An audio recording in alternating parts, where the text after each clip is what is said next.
Alright, I'm Tom Reynolds. This is my second attempt running for the U.S. Congress. I ran in 1994 against the Democratic incumbent Gerald Kletchka. And I had received 45% of the vote then. Now, just September 10th, I actually had my first victory, winning a primary in the Republican Party.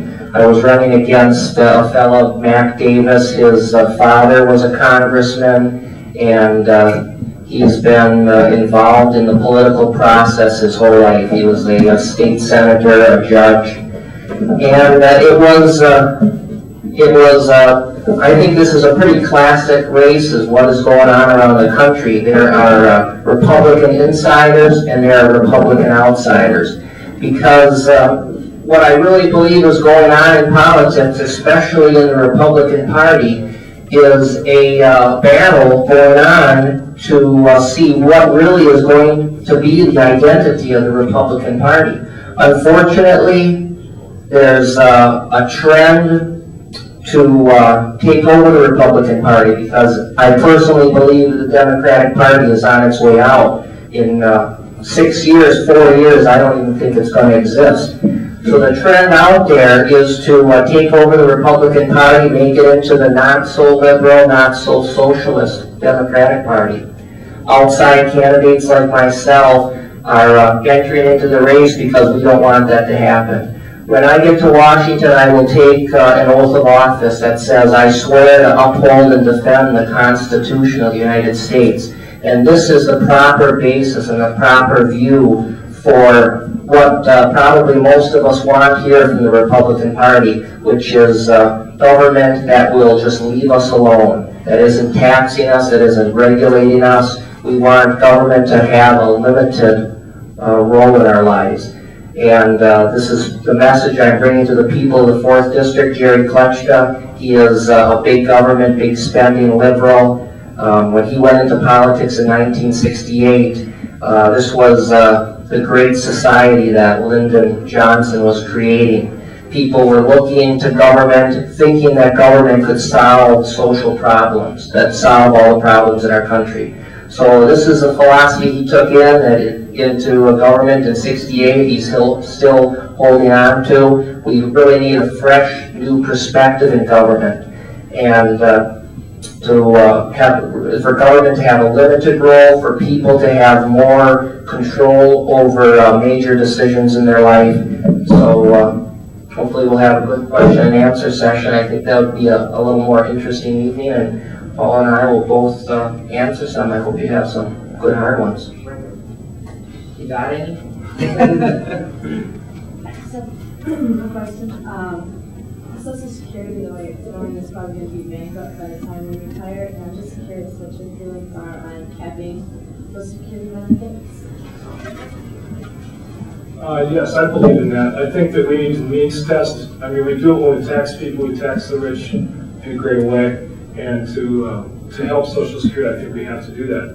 I think we also need to look at privatizing some of it, because like I said, I don't think, in 40 years, a lot of us here think that it's going to be there for us. So I think that if we can take a portion of our earnings and put it towards a privatized program for the individual, I think that would give us all a little bit easier paying those payroll taxes. You'll learn that if you're working full time.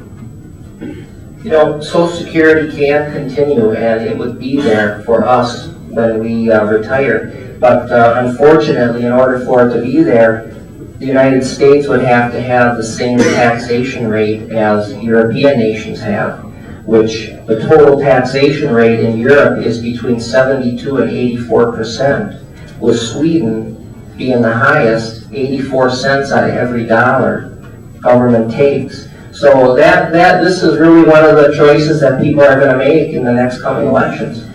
Do the elderly people, do the young people want to be taxed at that rate? And then we can have this massive safety net, Social Security. I mean, I don't believe that this is what the people of America want, and that it actually does need to be capped. Because when Social Security started in the 1930s, there was 45 people paying into it for every one person receiving money.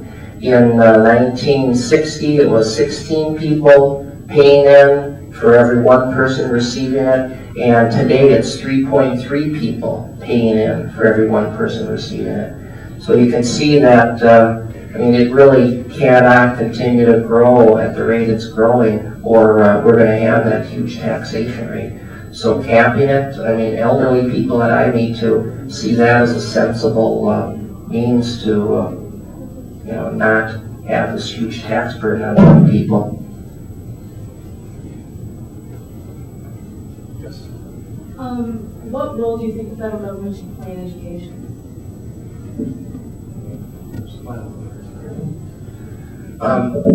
I'm going to take an oath of office, I believe, in January, and it's going to say, I swear to uphold and defend and protect the Constitution. And nowhere in the Constitution do you see anything why there should be any federal involvement in education. If you really, I mean, legislation that is trying to be passed right now, if everybody here could understand the full impact of it, you would probably be pretty scared about what's going to happen. As an example, in Oregon, what they're doing, it's a pilot program sponsored by the federal government. High schoolers in Oregon, when you graduate, you get a certificate of mastery.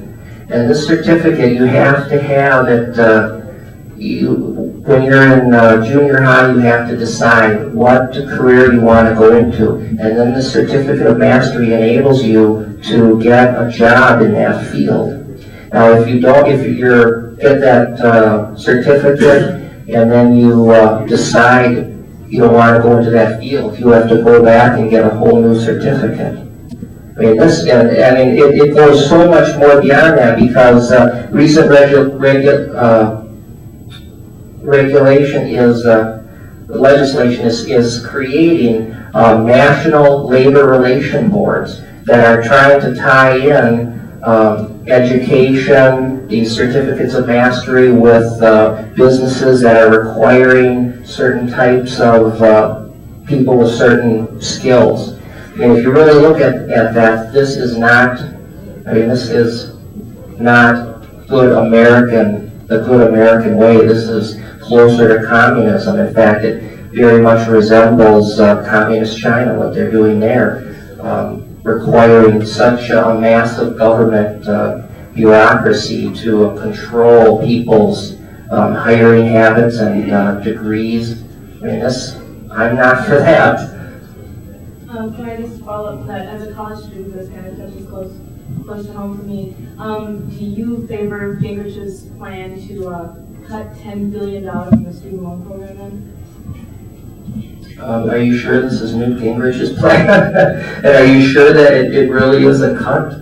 Because when I listen to information and I check it out to see how factual it is, I mean, what the Democratic Party is calling these massive cuts are really just a reduction in the rate of growth of spending in order that we're not going to be taxed 72 to 84%. Because if the rate of growth in government is not stopped, that is what we are going to be paying.